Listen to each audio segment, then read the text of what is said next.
한 주간 주요 뉴스를 분석해드리는 뉴스앤 이슈. 오늘도 부산시의회 서지현 의원, 이준호 의원 두 분 함께합니다. 어서 오시죠. 네.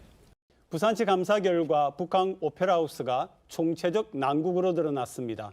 공사 지연에다 부실 공사까지 이쯤 되면 과연 제대로 건립 가능한지도 의문입니다. 건물 내부 콘크리트 벽면이 갈라져 있습니다.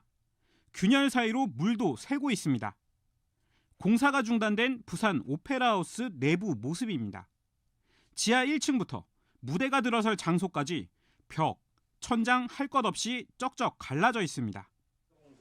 부산시가 올해 초부터 넉 달간 공사 전반을 감사한 결과 건물 균열이 850군데 넘게 발견됐지만 720곳은 균열 원인조차 모릅니다. 문제는 이 균열 일부가 매립지 지반이 침하되는 부등침하 현상으로 추정된다는 점입니다. 때문에 아예 처음부터 다시 지어야 할 수도 있습니다.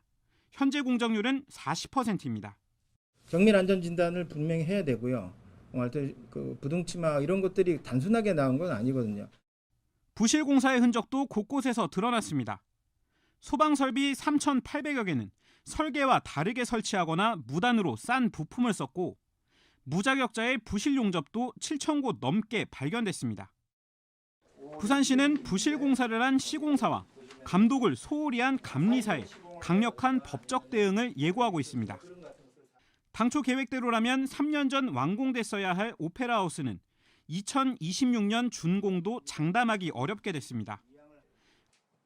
네, 부실 시공 부분을 하나하나 따지면 수천 곳이라고 하는데 감사 결과가 어땠습니까?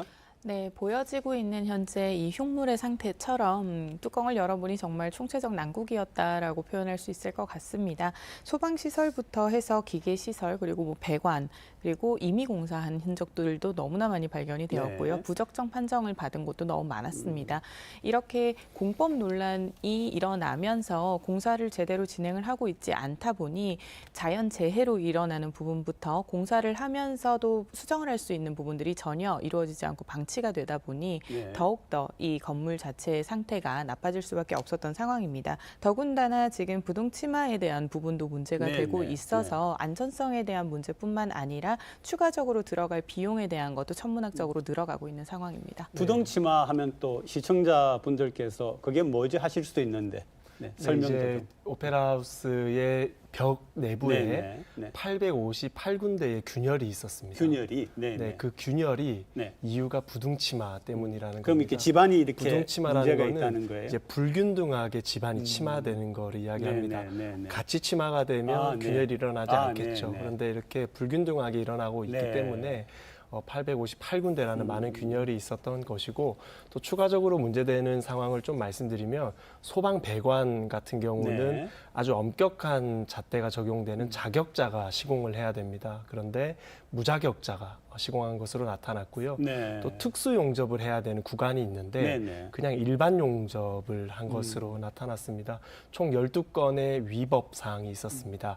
위반 사항이 아니고 위법 사항이 네네. 발생한 네네. 것이죠. 그래서 정말 엉망진창인 상황이다라고 생각합니다. 관리를 책임지는 그런 부서가 있을 거 아닙니까? 물론 시의 행정적 책임을 묻지 않을 수가 없고요. 네네, 그리고 일단은 이 시공을 하는 이 건설사에도 그 책임이 함께 들어가야 하는 지점입니다. 네네. 그렇다고 해서 지금 이렇게 벌어진 이 총체적 난국에 대해서의 책임에 대한 부분은 처분으로 이어진다라고 하지만 네. 결국은 이 오페라 하우스를 그럼 어떻게 할 것이냐에 대한 부분과 지속해서 들어갈 이 예산에 대한 부분을 논의하지 않을 수가 없을 것 같습니다. 특히 이 부등침하 같은 경우는 결국 안전 문제로 연결이 됩니다. 그렇죠. 최근에 이 건설에 대한 부분, 건물에 대한 부분, 그리고 자연 재난 등 안전에 대한 문제가 계속 화두가 되고 있는데 이미 완성이 되었어야 할 건물이 아직도 완성이 되지 않고 네. 앞으로 지어져야 되는 부분이 있지만 안전이 이제까지 점검이 되지 않았다라는 부분에 대해서는 그 비판을 질타를 피하기가 어려워 보입니다. 그럼 뭐 정밀 진단, 정밀 안전 진단 얘기도 나올 것 같은데요. 네, 그렇다면. 이제 서지현 의원님 말씀하신 것처럼 정말 안전상의 문제가 많습니다. 네네. 용접, 배관, 소방 그리고 스프링쿨러까지도 계약상의 문제가 발견됐기 때문에 부산시에서 책임이 있는 것은 확실합니다. 네. 하지만 명확하게 짚고 넘어가야 될 부분은 지금 부산시의 박형준 시장님의 잘못으로 치부되는 것이 아닌 이전에 여러 시장님을 거쳐왔던 사업이기 때문에 이게 단순히 부산시의 이런 행정상의 책임이 분명히 지어져야 되겠다라는 말씀을 꼭 드리고 싶고요. 그리고 안전의 문제입니다. 안전의 문제죠. 네, 시민들께서 생명과 또 이런 건강상의 위험을 감수하면서 이용해야 되는 공간이기 때문에 저는 개인적으로는 공사를 완전 중단하고 초정밀 진단을 우리가 네네. 시 차원에서 한번 해보는 것이 바람직할 것이다라고 봅니다. 초정밀 진단하면은 괜찮습니까? 그다음에 안전하다고 하면? 애초에 올해가 네. 이제 두 번째로 미뤄진 목표 기간 아니었겠습니까? 네네. 준공 완성에 네. 저는 불가능하다고 봅니다. 그러니까 네. 지금도 준공 자체가 완전하지 않고 기본 기능도 못하는 건물을 지어놓고 네. 디자인도 아직 결정이 되지 않은 상태입니다. 이러한 상황에서 정밀 검사를 하고 다시 짓는다라고 해서 어떠한 의미가 있을지는 좀 지켜봐야 할 부분으로 보입니다. 자, 우리 영상 하나 보고 이 얘기를 계속하겠습니다. 2018년 착공에 들어간 오페라하우스. 이듬해 시공사가 건물의 핵심 부인 전면부 철골 구조물 이음 설계에 문제를 제기하면서 공사는 사실상 중단됐습니다. 9대 시의회 첫 행정사무감사에서 시공사는 아직 제대로 된 설계도를 받지 못했다고 주장했습니다. 구조재 시공을 지금 이야기하고 있는데 구조재에 대한 도면은 없습니다. 그러나 설계업체는 자료를 이미 충분히 제공했다고 반박했습니다. 마감재하고 저희가 좌표를 드립니다. 좌표를 줬어요. 예, 좌표 어디 있습니까? 네, 좌표 도면 여기 있습니다. 이미 지어진 기초 구조물을 두고도 부산시는 바뀐 설계에 맞지 않다고 주장한 반면 시공사는 어떤 공법에도 적용될 수 있도록 시공했다고 반박했습니다.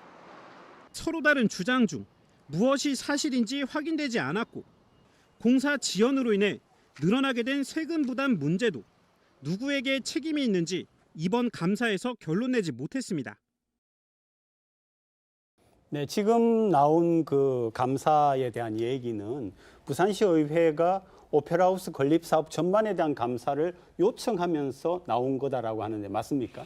네, 맞습니다. 이미 오페라 하우스 같은 경우는 21년도에 감사가 진행이 되기는 했었습니다. 21년도에. 왜냐하면 그동안 이 공정 자체가 멈춰져 있었던 부분은 계속해서 네. 이번 의회가 출범을 하기 전부터 문제가 되어 왔었기 때문에 이미 감사원에서 지적사항으로 들어가서 이 건설공사의 사후관리 부적정에 대한 감사는 이루어졌습니다. 네. 그래서 이번 제9대 시의회가 출범을 하면서 7월 1일에 이제 그 감사 보고서에 대한 의결을 받으면서 아직도 그 내용이 부실한 부분이 많고 네네. 조금 더 명확하게 소명을 해야 될 부분이 있다라고 생각을 해서 이번 의회가 다시 감사를 요청하게 된 부분입니다. 네, 그리고 감사 결과를 그럼 보고 나서는 시의회 반응이 있으실 것 같아요. 네, 사실은 감사에서 중요하게 다뤄져야 될 부분이 공법 논란이었습니다. 하지만 이번 감사에서는 공법의 경우 더 전문적인 업체에서 해야 된다라는 네. 이유로 공법에 대한 감사는 제외하고 네. 다른 부분만 감사를 실시했습니다. 그래서 사실상 반쪽짜리 감사였다라는 의견이 대부분이에요. 근데 네. 이제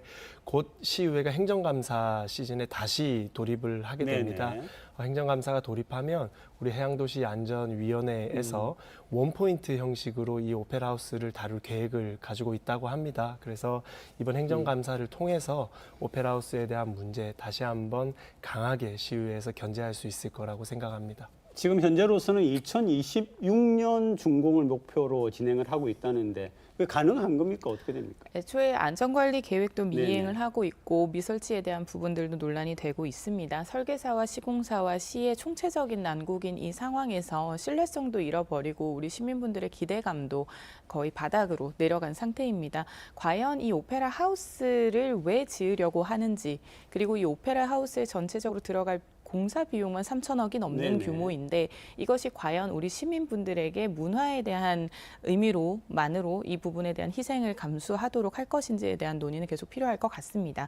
사실 이 엑스포나 아트센터나 이렇게 시대적으로 변화하는 행정이 있기 때문에 오페라 하우스가 맨 처음에 계획을 했었던 것처럼 그렇게 지금 북한의 랜드마크적인 요소로는 들어가지 않아도 된다라고 보입니다. 네네. 그렇기 때문에 우리 시민분들의 의견을 들어서 이 처음부터 전면 전면 재시공이 아닌 철수하는 방법도 생각을 할 수 있어야 한다라고 생각합니다. 저는 이제 서지현 의원님 말씀에 일부 동의를 하고요. 네. 하지만 철수하는 방안에 대해서는 저는 반대의 입장입니다. 네.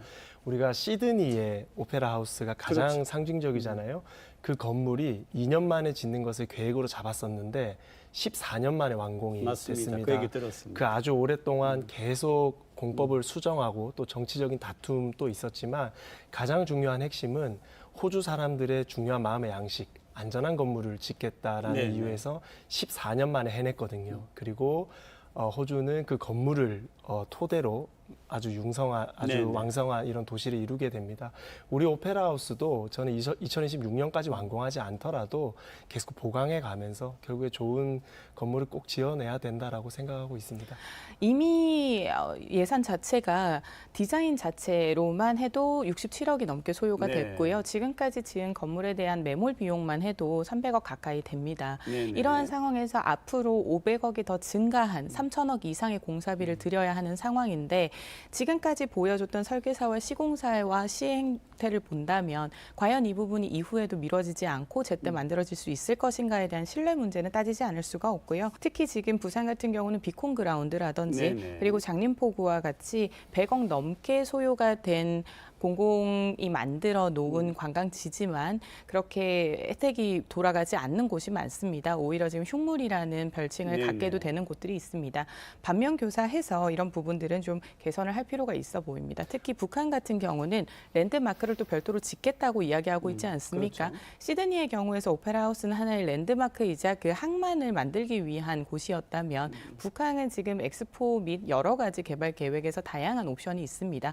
그리고 아트센터 같은 경우도 최근에 마이스트로 정명훈 씨에 대한 그 네네. 단장 취임식이 있으면서 아트센터에도 이제 오페라 하우스에 버금가는 공연장이 만들어진다라는 것이 네네. 홍보가 되고 있지 않습니까? 여러 옵션이 있다라고 생각합니다. 네, 저는 이 오페라 하우스 같은 경우에는 우리나라 위상 문제라고 생각합니다. 지금 우리나라의 건축 기술이 네네. 해외에서 나가서 건축을 공사를 따낼 정도로 아주 우수한 기술력을 보유하고 있습니다.